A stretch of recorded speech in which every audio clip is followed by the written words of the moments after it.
ক্লাবের সামনে গত কয়েকদিন ধরে বিভিন্ন সংগঠন অবস্থান কর্মসূচি করছেন। এখানে আমরা এখানে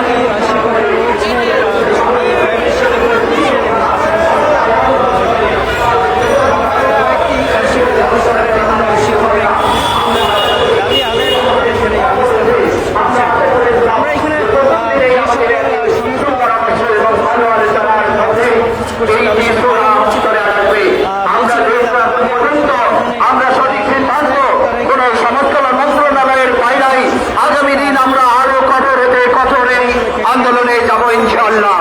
আমরা কাজে আছি তো, কারণ আমরা এবারে যে আন্দোলন আমরা প্রায় 1.5 যুগ ধরে এই আন্দোলনের সঙ্গে সংযুক্ত ছিলাম। আমরা আমাদের অধিকারের জন্য 1.5 যুগ ধরে আমরা অপেক্ষা করতে পারি। এবারে আন্দোলনে আমরা ইনশাআল্লাহ আমাদের অধিকার না নিয়ে ঘরে ফিরবো না ইনশাআল্লাহ। আমরা চাই আমাদের প্রতিষ্ঠানের সকল শিক্ষক কর্মচারী যারা এখনো জেলা উপজেলায় শিক্ষা প্রতিষ্ঠানের বাড়িতে অবস্থান করেছে তাদেরকে আহ্বান করেন যেন সকল প্রতিষ্ঠানের সকল শিক্ষক কর্মচারীরা আমাদের এই মাঠে উপস্থিত হয়। আগামী দিন আমরা ঢাকা শহরকে প্রমাণ করে দিতে চাই বাংলাদেশ প্রতিবন্ধী সমন্বয় পরিষদের আহ্বানে ঢাকা শহরে আমরা বড় তীব্র থেকে আরো তীব্র আন্দোলনে চলে যাব। আমরা কিন্তু এই আন্দোলন যেতে চাই নাই, কেন যেতে চাচ্ছি? আমাদের অধিকার আদায়ের জন্য। এই সব দেশে আমরা যদি প্রতিবন্ধী ব্যক্তিদের নিয়ে যারা কাজ করি তাদের অধিকার আদায়ের লক্ষ্যে, তাদের শিক্ষা আদায়ের লক্ষ্যে, এই করে তাদের অধিকারের মধ্যে প্রতিবন্ধী শিশুদের শিক্ষার অধিকার অবশ্যই রয়েছে, তাদের সমান ন্যায় অধিকার রয়েছে, তাদেরও শিক্ষার অধিকার রয়েছে, তারাও এই দেশের সকল ক্ষেত্রে অবদান রাখতে পারে। এই জন্য আমরা এই শিক্ষা প্রতিষ্ঠানগুলো করেছি। আমরা এমনি শিক্ষা প্রতিষ্ঠান করে নেই। 2009 সালে শিক্ষা প্রতিষ্ঠানের নীতি বলা হয়েছে, 2019-এর শিক্ষা নীতি বলা হয়েছে। এতগুলো নীতি নির্ধারকের মধ্যে দিয়েই আমরা এই প্রতিষ্ঠানগুলো গড়ে তুলেছি। আমরা আমাদের মধ্যে এই শিক্ষা প্রতিষ্ঠান করে নেই। যদি আপনারা না দিয়েই থাকেন তাহলে এই নীতিমালাগুলো কেন তৈরি করেছে?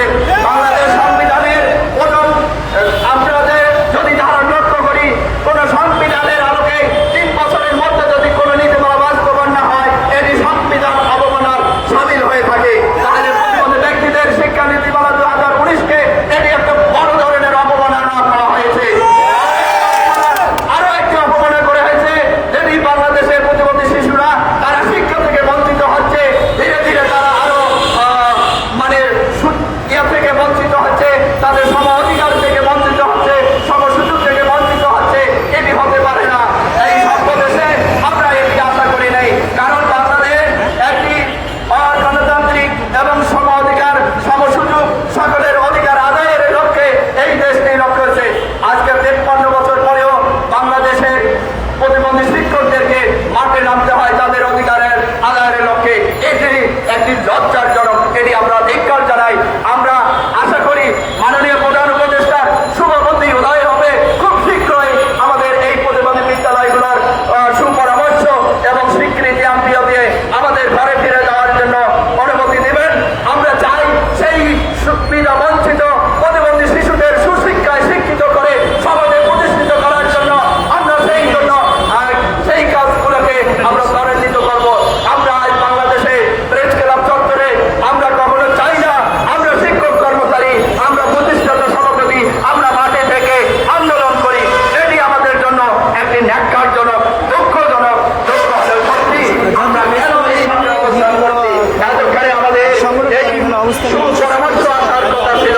আমরা চাই এটি আপনাদের শুভবুদ্ধি উদয় হবে। খুব দ্রুত সকালে আমাদের এই আন্দোলনের বিষয় আপনাদের জানান জাতীয় প্রেস ক্লাবের সামনে থেকে সংস্থা সংগঠন এবং শিক্ষা প্রতিষ্ঠানের শিক্ষকরা এখানে অবস্থান কর্মসূচি করছি।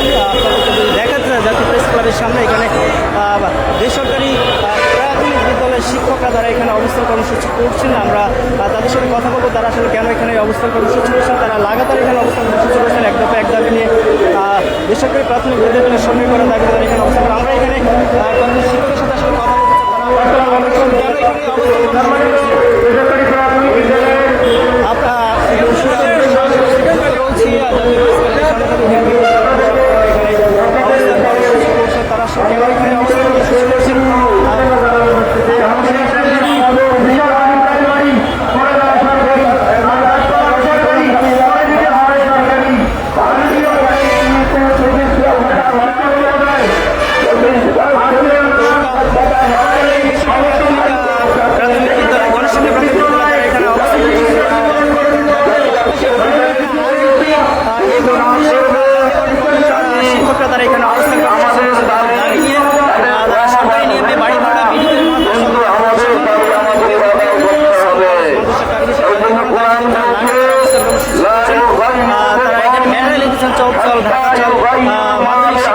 লক্ষ্যে অবস্থান কর্মসূচি করছেন।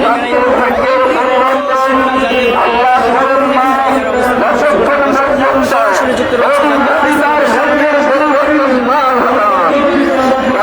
তারা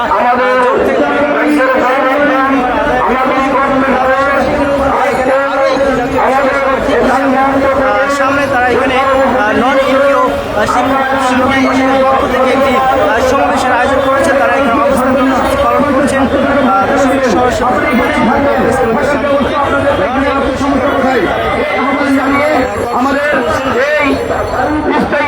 আমাদের এই আন্দোলনকে সফল করার সবাইকে আহ্বান জানিয়ে ঘটনা না আসা পর্যন্ত কোনো ভাই বাড়ি যাবেন না।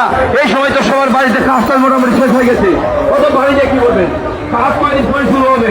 আমি তো জানি, আমি তো কৃষকের ছেলে ভাই। লাগাতার অবস্থান কর্মসূচি করছে নন এমপিও শিক্ষা প্রতিষ্ঠানের শিক্ষক শিক্ষিকারা। তারা এমপির দাবিতে এক দফা দাবিতে তারা এখানে অবস্থান বেশ কয়েকটি সংগঠন অবস্থান কর্মসূচি করছেন। তাদের দাবি দেওয়া নিয়ে তারা এখানে এই অবস্থান সরাসরি যুক্ত রয়েছে জাতীয় প্রেস ক্লাবের সামনে থেকে। আসসালামু আলাইকুম। মুক্তিযুদ্ধ 71 টিভি তারা এখানে অনুষ্ঠানগুলো লাইভ করা হচ্ছে। আপনারা দয়া করে শেয়ার করবেন, কমেন্ট করবেন, সাথে থাকবেন। আপনাদেরও মঙ্গল, আমারও মঙ্গল। সেখানে ভালো কাজ। পাশাপাশি যদি আরেকটি এখানে আরেকটি পুলিশ বক্স রয়েছে, সেখানে আরেকটি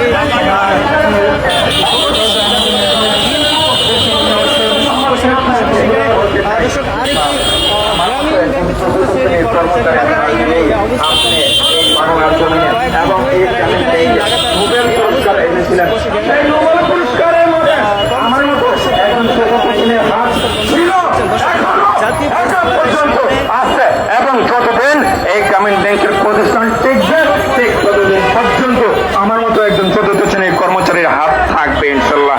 আপনারা এখন পর্যন্ত চিন্তা করছেন না গ্রামীণ ব্যাংকের প্রশাসনকে। গ্রামীণ ব্যাংকের প্রশাসনের কাছে আমরা গিয়েছি। গ্রামীণ ব্যাংকের প্রশাসন এমপি মহোদয়, চেয়ারম্যান মহোদয় এখন পর্যন্ত আরো একটি মানববন্ধন অনুষ্ঠিত হচ্ছে। গাজীটার কারখানায় অগ্নিকাণ্ড, নিখোঁজ 182 জনের সন্ধানের দাবিতে তারা এখানে অবস্থান কর্মসূচি করছেন। আপনারা আসলে আপনি কেন এখানে এসেছেন? আমার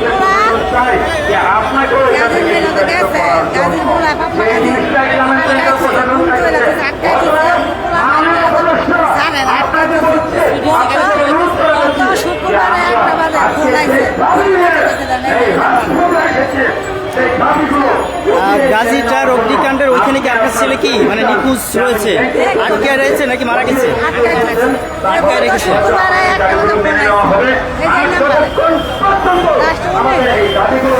জাতীয় প্রেস ক্লাবের সামনে মানববন্ধন করছে গাজী টায়ার্স কারখানার অগ্নিকাণ্ডে যারা আহত নিহত হয়েছিলেন এবং তারা এখানে দাবি করছে তাদের বেশ কয়েকজন তারা সেখানে আটকে রেখেছে, তাদেরকে এখন ছাড়া হয়নি। সেজন্য তারা এখানে অবস্থান কর্মসূচি করছে সরাসরি জাতীয় প্রেস ক্লাবের সামনে। গাজী টায়ার্স কারখানার অগ্নিকাণ্ডের ঘটনায় 182 জনের সন্ধানের দাবি তারা এখানে মানববন্ধন করছেন। সরাসরি যুক্ত হচ্ছি জাতীয় প্রেস ক্লাবের সামনে বেশ কয়েকটি সংগঠন তারা অবস্থান কর্মসূচি করছেন, মানববন্ধন করছেন, তাদের দাবি দেওয়া নিয়ে তারা এখানে এসেছেন। দর্শক আপনাদের দেখেন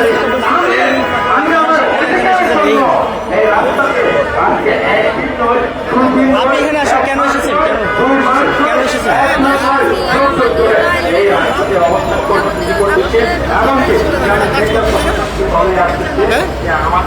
সরাসরি যুক্ত রয়েছে জাতীয় প্রেস ক্লাবের সামনে থেকে। এখানে গাজী টায়ার্স কারখানার অগ্নিকাণ্ডের ঘটনা এখানে বেশ কয়েকজন নিখোঁজ রয়েছে, তাদের সন্ধানের দাবিতে তারা এখানে এই অবস্থান কর্মসূচি করছেন। দর্শক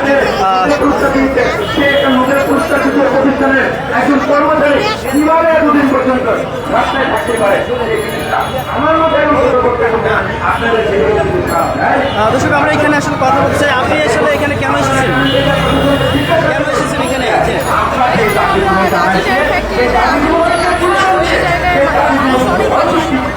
মাইকিং করে ঢাকায় এত মানুষ ঢাকায় নেওয়ার পরে এই মানুষগুলো নিয়ে আগুন চড়াই দিয়ে তারপর মানুষগুলো বের করা হয়েছে। আপনি যে ছবিটি তুলে আসছেন এর সাথে কি হয়? এটা আমার স্বামী। কতদিন ধরে নিখোঁজ রয়েছে? এই 6 মাস, আমরা 5-6 মাস ধরে এই নিখোঁজের সন্ধান নিতে আমরা থানায় গেছি, আমরা কোর্টে গেছি। থানা থেকে 25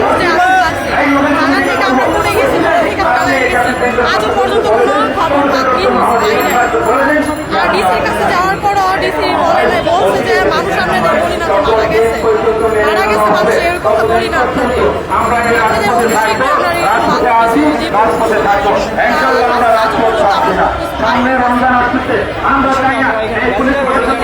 আপনারা হচ্ছে তাদের সন্তানের দাবি এখানে মানববন্ধন করছে একজন হারিয়ে যে স্বজন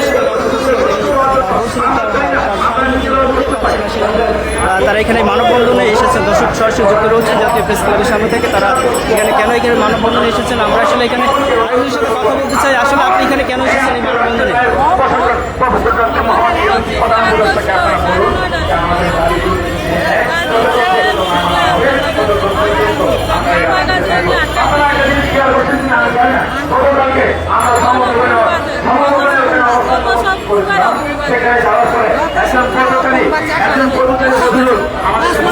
ছয় মাস ধরে নিখোঁজ কখনো মোবাইল বাজার মুক্তির একই অবস্থানে 6 মাসের ভিতরে কোনো কি বাস আটকায় চলছে মুক্তির সন্ধান দিতে আসে না। আমরা কোনো মুখের সন্ধান পাইতেছি না। প্রাণগুঞ্জ জায়গা জায়গা ডিসি অফিস পুলিশ প্রশাসন সবার কাছে আমরা গেছি, কোনো সন্ধানই দিতেছে না। আমরা হাগালার গেলে আমরা দেখতেছি আমরা মুক্তির সন্ধান পাইতেছি না। কি করে সন্ধান পাইতে পারি তাই আমরা কাছে আসার কারণ মানে আমরা মুক্তির সন্ধান পাইতে পারি আমরা এই ব্যবস্থা করে দেন। আমরা কাছে এই আশায় হওয়ার কারণ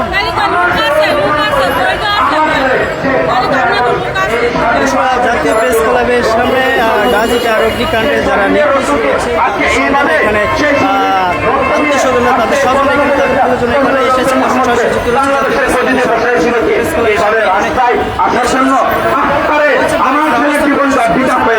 তাদের দাবি দেওয়া নিয়ে প্রেস ক্লাবের সামনে হাজির হয়েছে। তারা শুধু কেন এখানে তোমাদের দাবিকে প্রধান উপদেষ্টা মেনে নিয়েছেন। আমি বললাম যে না, এখন পর্যন্ত professor doctor Mohammad Yunus sir আমাদের দাবিগুলো মেনে নেন নাই এবং জামিন ব্যাংকের যে নীতি নির্ধারকগণ আছেন, প্রশাসনগণ আছেন, তারাও এখন পর্যন্ত আমাদের সেই দাবিগুলো মেনে নেওয়া হয় নাই।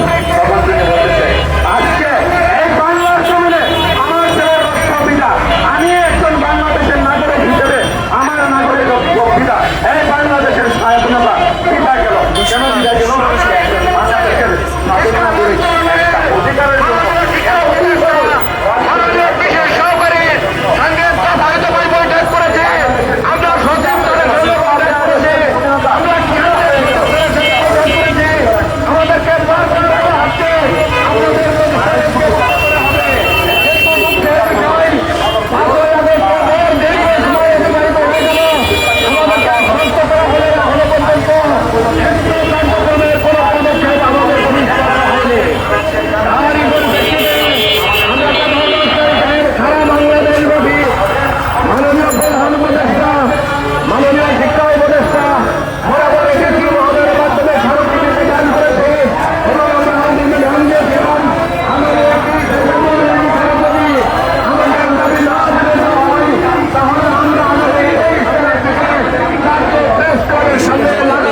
সামনে বিভিন্ন সংগঠন অবস্থান কর্মসূচি পালন করছেন তাদের দাবি দেওয়া নিয়ে। দর্শক জাতীয় প্রেস ক্লাবের সামনে এই ছিল সর্বশেষ। পরবর্তীতে আবারও আপনাদের সাথে যুক্ত হবো অন্য কোনো সংবাদ নিয়ে। তত সময় সুস্থ থাকুন, ভালো থাকুন, এসএ টিভির ডিজিটালের সাথেই থাকুন।